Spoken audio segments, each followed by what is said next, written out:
Hi all, मेरा नाम सुदीश कुमार है और आज के इस वीडियो में हम लोग देखने वाले हैं कि कैसे हम लोग फ्यूचर प्रोवाइडर और स्ट्रीम प्रोवाइडर का यूज कर सकते हैं। ठीक है। तो मेनली जो हम लोग का फ्यूचर प्रोवाइडर होता है वो फ्यूचर फंक्शन को कॉल करने के लिए यूज किया जाता है, जो हम लोग का सिंगल अपडेट देता है। मतलब कि जैसे फंक्शन को कॉल करेंगे तो हम लोग को डेटा देगा। ये यूज होता है हम लोग का जैसे डेटाबेस से डेटा गेट करने के लिए, पेज कॉल करने के लिए। इस तरह के डेटा को हम लोग यूज गेट करने के लिए जो सिंगल एक टाइम जब जब रिक्वेस्ट करेंगे तब तब हमको डेटा चाहिए, तो उसके लिए फ्यूचर फंक्शन बनाते हैं और उस फ्यूचर फंक्शन को कॉल करने के लिए हम लोग प्रोवाइडर से फ्यूचर प्रोवाइडर यूज करते हैं। अगर हमको रेगुलरली डेटा मिल रहा है, जैसे सेंसर का रेगुलरली अपडेट मिलते रहता है या स्ट्रीम में डेटा आपका आ रहा है फायरबेस से, ठीक है। तो रेगुलरली जो डेटा का आपका अपडेट मिलते रहता है वो उस फंक्शन को हम लोग स्ट्रीम फंक्शन में कॉल करते हैं, उस डेटा को स्ट्रीम फंक्शन के अंदर कॉल करते हैं। ठीक है। और फिर उस जो फंक्शन स्ट्रीम फंक्शन जो भी होता है उस स्ट्रीम फंक्शन को कॉल करने के लिए हम लोग स्ट्रीम प्रोवाइडर का यूज करते हैं। यानी कि रेगुलरली अगर कोई आपका डेटा अपडेट हो रहा है, रेगुलरली डेटा आ रहा है और विजिट का आपको रिफ्रेश करना है, रिबिल्ड करना है, तो उसके लिए आप स्ट्रीम प्रोवाइडर का यूज कर सकते हैं। ठीक है। तो आइए चलते हैं, हम लोग देखते हैं। अभी मैं जितना भी प्रीवियस वाला कोड है मैं इसको रिमूव करता हूँ कि अगर आप पहली बार ये प्रोवाइडर का वीडियो देख रहे हो तो आपको पूरा क्लियर हो जाए कि कैसे काम करता है ये प्रोवाइडर। ठीक है। और पहले से अगर आप यूज कर रहे हो, पहले से आप देखे हुए हो, तो आपको और क्लियर हो जाए चीजें कि कैसे यूज होता है। ठीक है। मैं नहीं चाहता कि आप कंफ्यूज हो। ओके। तो मैं एक ब्रांच बनाता हूँ।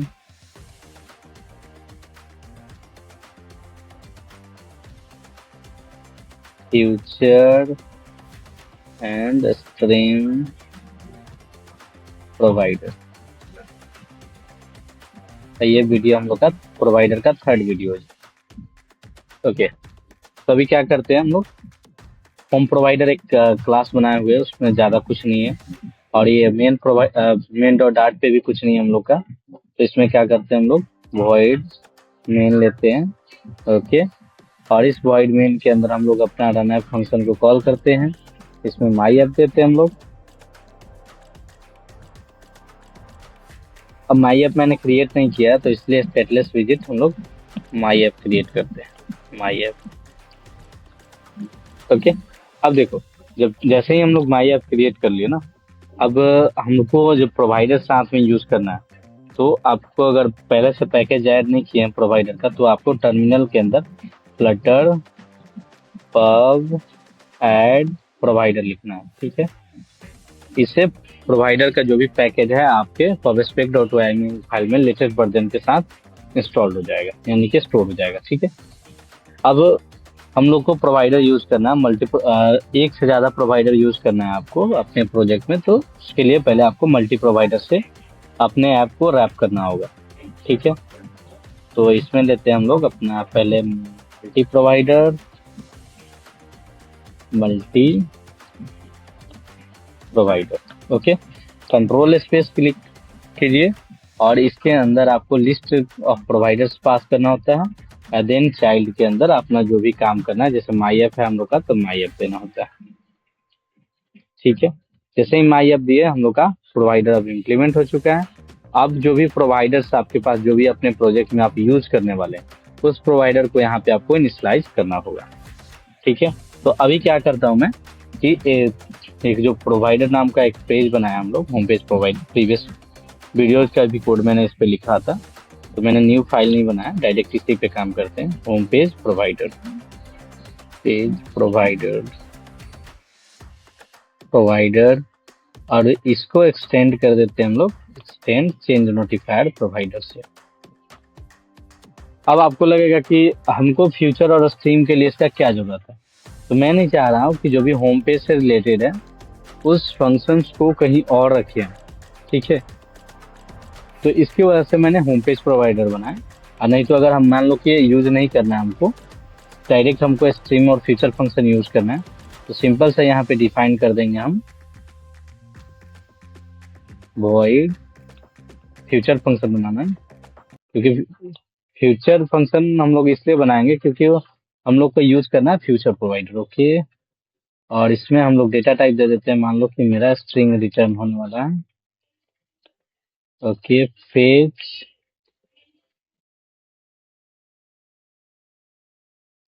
नेम एसिंक एंड ये करली ब्रेसेस। रिटर्न करते हैं हम लोग फ्यूचर डॉट डिलेड, 2 सेकेंड का डिले करेंगे, ड्यूरेशन पास करते हैं इसमें, सेकेंड्स 2। ओके, अब 2 मिनट जैसे पूर जाएगा उसके बाद हम लोग क्या करेंगे, नीचे रिटर्न कर देंगे, रिटर्न सुदेश कुमार। मैं अपना नाम रिटर्न कर देता हूँ, ठीक है। अगर आपका जैसे एपीआई कॉल रहता तो यहाँ पे वेट, एपीआई कॉल होता डिलेड नहीं होता। एपीआई कॉल का कोड लिखते हैं और उसके लिए रिस्पांस का वेट करते हैं और जो रिस्पांस आता आप रिटर्न करते हैं। ओके, अभी इसको ये फ्यूचर फंक्शन जो है, इस फ्यूचर फंक्शन को कॉल करने के लिए आप क्या यूज करोगे, फ्यूचर प्रोवाइडर। ओके, तो यहाँ पे ज्यादा कुछ नहीं, मल्टी प्रोवाइडर में लिखना है फ्यूचर प्रोवाइडर और कंट्रोल स्पेस, इसमें फ्यूचर फंक्शन का नाम, जैसे हम लोग का फ्यूचर फंक्शन का नाम है फेच नेम, तो फेच नेम। ओके, और यहाँ पे इनिशियल डेटा देना ना भूले, ये ऑप्शनल होता है बट फिर भी हम लोग यहाँ पे दे देते हैं डेटा लोडिंग, ठीक है। अब क्या होगा कि अब हमको अपने विजिट के अंदर इसको दिखाना भी तो है, तो इसके लिए पहले हम लोग मटेरियल ऐप ले लेते हैं क्योंकि रूट विजिट हम लोग को तो चाहिए ही चाहिए। एंड्रॉयड के लिए होम, ओके, और यहाँ पे स्कैफोल्ड, तो एक बनाते हैं हम लोग होम स्क्रीन स्टेट। अब देखो आप प्रोवाइडर यूज कर रहे हो ना, तो स्टेटलेस विजिट बनाओ या स्टेटफुल विजिट बनाओ, नो प्रॉब्लम, ठीक है। क्यों, क्योंकि जो आपका स्टेट को मैनेज करने का काम है आपका स्टेट प्रोवाइडर कर देगा। जैसे स्टेटफुल विजिट भी बनाते हैं और स्टेटलेस भी बना के दिखाते हैं आपको, होम पेज, ठीक है। और इसमें स्कैफोल्ड देते हैं, स्कैफोल्ड, और इस स्कैफोल्ड को रैप करते हैं हम लोग सेफ एरिया से। सेफ एरिया क्या करेगा कि हम लोग का जो भी स्टेटस बार के अंदर आइटम चल जाते हैं उससे बाहर लाएगा इसको। और इसमें यूज करते हैं हम लोग कॉलम, चिल्ड्रेन, और चिल्ड्रेन में हम लोग देते हैं टेक्स्ट। ओके, और इस टेक्स्ट के अंदर डेटा जो आने वाला है हम लोग का फ्यूचर का आने वाला, तो यहाँ पे नेम इक्वल टू प्रोवाइडर। अब जो भी डेटा होता है हम लोग को कंटेक्स्ट में मिल जाता है, प्रोवाइडर डॉट ऑफ, ठीक है। अब ज्यादा कुछ नहीं करना, यहाँ पे आप सिर्फ जो डेटा आपका प्रोवाइडर रिटर्न कर रहा है उसका नाम दे दो। तो हम लोग का स्ट्रिंग टाइप का डेटा आ रहा तो स्ट्रिंग दे देना। अब जब आप प्रोजेक्ट पे काम करोगे तो उस समय आप ना स्ट्रिंग इंटीजर देने की जगह आप मेक श्योर करें कि अपना मॉडल बनाए जो भी डेटा रिटर्न कर रहे हो फ्यूचर प्रोवाइडर, स्ट्रिंग प्रोवाइडर से, ठीक है। क्योंकि आपके पास मल्टीपल डेटा होंगे, मॉडल के अंदर होंगे, तो मॉडल ही डिफाइन करो। तो यहाँ पे आप मेरा स्ट्रिंग की जगह अपना मॉडल को रिलेशन करोगे आप। अब इसके अंदर हम लोग डायरेक्ट नेम को क्या कर सकते हैं, पास कर सकते हैं। अब मुझे कोई कंज्यूमर का कोई जरूरत नहीं है। अब इसको रन करके देखते हैं, ठीक है। ओके, डिवाइस कनेक्शन लॉस्ट हो गया,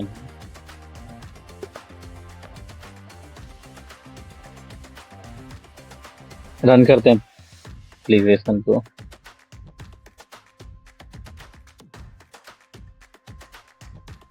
ठीक है, तो इतना से क्या होगा कि अब मान लो कि आप चेन नोटिफायर अभी रन हो रहा, तब तक कुछ चेन नोटिफायर के बारे में बात करते हैं। मान लो कि आप चेन नोटिफायर यूज करते हैं, तो यहाँ पे क्लास बना देते हैं और उसको जस्ट यहाँ पे इनिशियलाइज कर देते चेन नोटिफायर करके।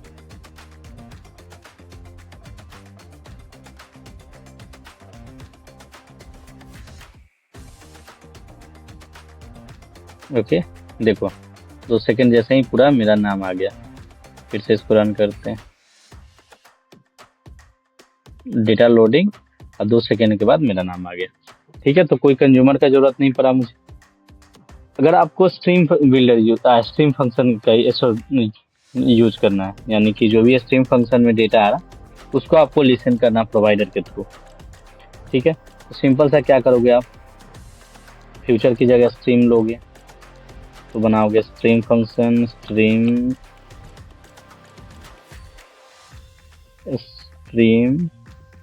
और इसमें हम मान लो कि अभी मैं काउंटर रिटर्न कर रहा हूँ, इंट गेट काउंटर और फेज काउंटर डेटा, जो लिखना आप लिख सकते हो। इसके अंदर स्ट्रीम डॉट पी यहाँ पे रिटर्न कर देते हैं स्ट्रीम डॉट पीरियोडिक। ओके, और इसमें ड्यूरेशन देते हैं, ये 0 की जगह हम लोग सेकेंड्स पास करते हैं, मान लो 3 सेकेंड के बाद। और कंप्यूटेशन काउंट 0 से होता है तो +1 कर दिए, 1 से काउंट होगा। ओके, अब ये जो फ्यूचर फंक्शन बना इसको हम लोग कॉल करने के लिए यहाँ पे इजली जैसे फ्यूचर प्रोवाइडर था उसी तरह हम लोग स्ट्रीम प्रोवाइडर को क्या करेंगे, इनिशियलाइज कर देंगे। तो स्ट्रीम प्रोवाइडर और क्रिएट में आपको कंट्रोल स्पेस और यहाँ पे स्ट्रीम प्रोवाइडर का नाम, जैसे यहाँ पे क्या है गेट काउंटर, तो gate counter. Okay, initial data में 0 दे देता हूँ, सेम डेटा टाइप होना चाहिए। ओके, अब जब मुझे डेटा गेट करना है इसका स्ट्रीम का, तो मुझे सिर्फ यहाँ पे एक वेरिएबल और बनाना होगा। मान लो कि काउंटर नाम का मैंने बना दिया काउंटर। ओके, यहाँ पे स्ट्रिंग की जगह इंटीजर। अब क्या होगा कि ऑटोमेटिक जो मेरा इंटीजर लोड हो रहा उस वैल्यू को ये क्या करेगा, रिप्रेजेंट करेगा। तो यहाँ पे जस्ट कॉमा एंड काउंटर, और स्ट्रिंग के अंदर होता है तो स्ट्रिंग के अंदर ये डॉलर, क्योंकि इंटीजर वैल्यू डायरेक्ट आप टेक्स्ट के अंदर नहीं दे सकते हैं। अब फिर से अब रन करते हैं एप्लीकेशन को।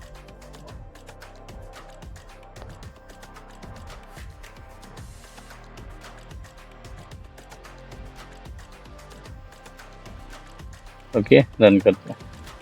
जब भी आपको स्ट्रीम फंक्शन को कॉल करना है तो स्ट्रीम प्रोवाइडर यूज करेंगे, अब फ्यूचर फंक्शन को कॉल करना है तो फ्यूचर प्रोवाइडर यूज करेंगे। ठीक है, फिर से एक बार रन करके दिखा देता हूँ। देखिए डेटा चेंज हो गया है,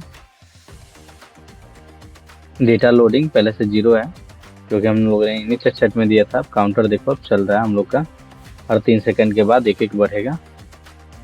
ठीक है, तो ये हम लोग का हो गया फ्यूचर एंड स्ट्रीम प्रोवाइडर। अगर जैसे ये तो हम लोग का बाहर है ना ये फंक्शन, अगर मान लो कि आप चाहते हो कि नहीं होम स्क्रीन से रिलेटेड जो भी काम है वो सब एक ही पेज पे हो, तो जस्ट ज़्यादा कुछ नहीं, एक प्रोवाइडर बना लो क्लास होम पेज प्रोवाइडर नाम दे दिए, होम पेज प्रोवाइडर। ओके, इसको एक्सटेंड कर दिए, और इसको चेंज नोटिफायर प्रोवाइडर से। ठीक है, और उसके अंदर इसको रख दिए। ठीक है, अब मुझे एक्सेस करना तो बार बार मुझे ऑब्जेक्ट नहीं बनाना पड़े, इसीलिए यहाँ पे स्टैटिक लगा देता हूँ कि विदाउट ऑब्जेक्ट बनाए हम इसको क्या कर सके, गेट कर सके। अब जब मेन में जाएंगे तो हम लोग का ये एरर देगा, क्योंकि ये जो गेट काउंटर है, गेट नेम है, ये होम पेज प्रोवाइडर के अंदर है। इस होम पेज प्रोवाइडर क्लास को पहले हम लोग कॉल करेंगे, तो होम पेज प्रोवाइडर क्लास का नाम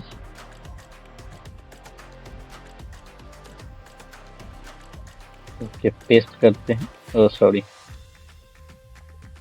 होम पेज प्रोवाइडर क्लास का नाम डॉट। ठीक है, सेम चीजें नीचे भी करना है, होम पेज प्रोवाइडर क्लास का नाम और डॉट। अभी हम लोग का सही काम करेगा, ये भी पहले जैसा ही काम करेगा, कुछ चेंजेस नहीं है। अब देखो मैं चाहता हूँ कि आप स्टेटलेस विजिट के साथ भी एक बार देख लो कि कैसे काम कर रहा है, सेम काम करेगा, नो डिफरेंस। अब इसको स्टेटफुल विजिट से स्टेटलेस में कन्वर्ट करता हूँ, convert to stateless visit. Okay, अब इसका हम लोग का स्टेट गायब हो गया, फिर भी रन करते हैं तो सेम रिजल्ट आएगा, हम लोग का रिजल्ट में कोई डिफरेंस नहीं आएगा।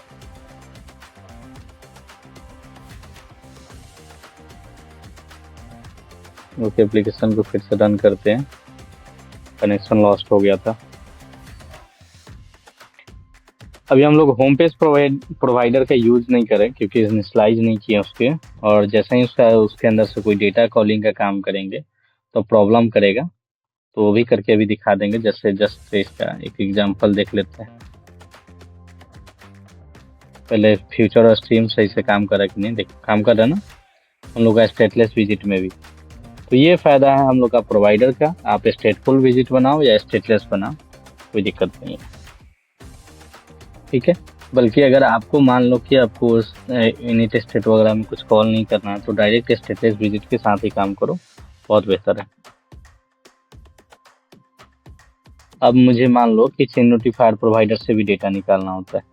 यहाँ पे वेर नेम नाम का एक प्रॉपर्टी होता है, मान लो कि एज नाम का प्रॉपर्टी होता है, ठीक है।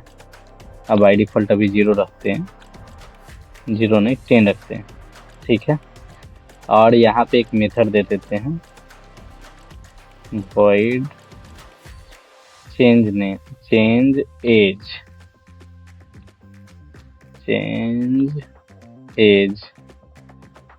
या अपडेट एज जो लिख दो आप, एज इक्वल टू 25 और यहाँ पे नोटिफाई लिसनर, ठीक है।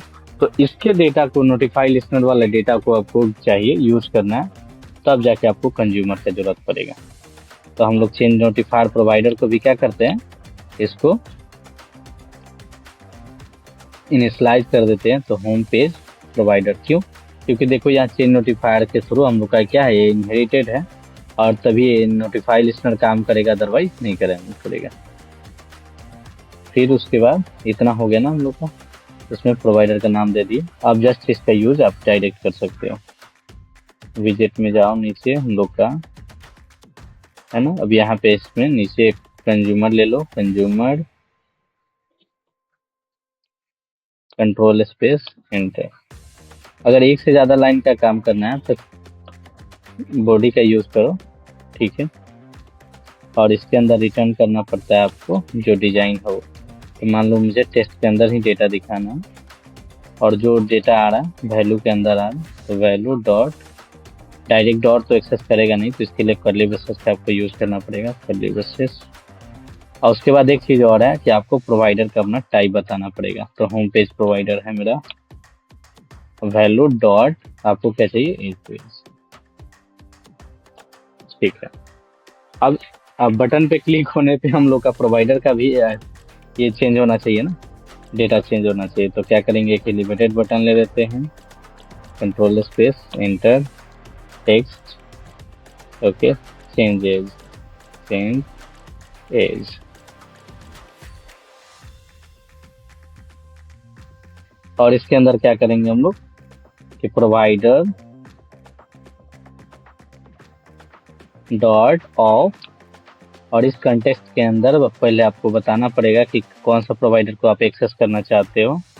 तो हम बता देते हैं यहाँ पे होम पेज प्रोवाइडर है मेरा, ओके। एंड देन यहाँ पे हम लोग का चेंज एज का, जैसे इस पर क्लिक करेगा तो चेंज एज हो जाएगा। अब इसको क्या करते हैं हम लोग, कंट्रोल एस, हॉट रीलोड काम नहीं करेगा, कोई बात नहीं, हॉट रीस्टार्ट तो करेगा क्योंकि स्टार्टिंग से हम लोग का प्रोवाइडर जो है रजिस्टर्ड होगा ना, ओके। रन करते फिर से, क्योंकि प्रोवाइडर जब तक हम लोग का इनिशियलाइज नहीं होगा तब तक ये दिक्कत देगा। देखो अभी एज हम लोग का 10 है, जैसे ही क्लिक करेंगे उस पे एज पे, मैंने चेंज नहीं लिया शायद, ओके, चेंज एज। और चेंज एज पे क्लिक करते ही हम लोग एज को 25 कर दे रहे हैं, नोटिफाई लिस्ट कर दे रहे हैं, फिर भी एज 20 ही है, 10 ही है, ओके। एज जबकि 25 होना चाहिए, notify listener, change name, age को गेट कर रहे हैं हम लोग,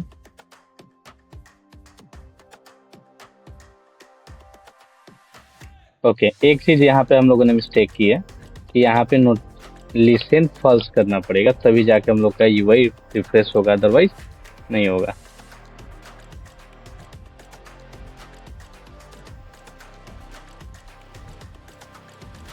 अब इस पे क्या करते हैं, अब चेंज नेम पे क्लिक करते हैं। देखो 25 हो गया।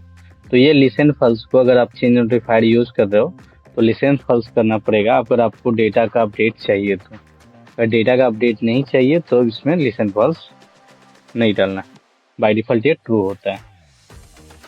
ठीक है, that's all for this video. Thank you so much for watching. अगर कोई दिक्कत हो, कोई प्रॉब्लम आ रहा हो, आप नहीं समझ में आया हो, प्लीज डू कमेंट। और ये कोड भी मैं गिटहब पे अपलोड कर दे रहा हूँ, वहां से भी आप इजिली यूज कर सकते हो। Thank you so much for watching.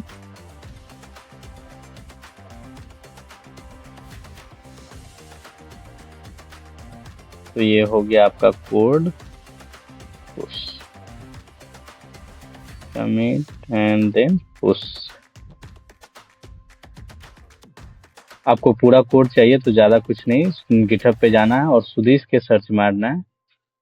देखो जाना है गिटहब पे आपको, और यहाँ पे आपको सर्च करना है सुदेश के।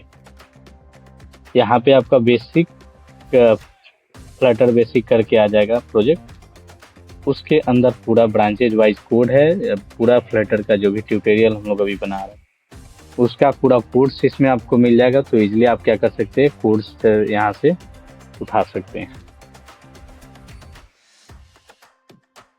ठीक है, देखो अभी मैंने जो वीडियो 3 का अब पोस्ट किया है ना, ये दिखा रहा है कोड।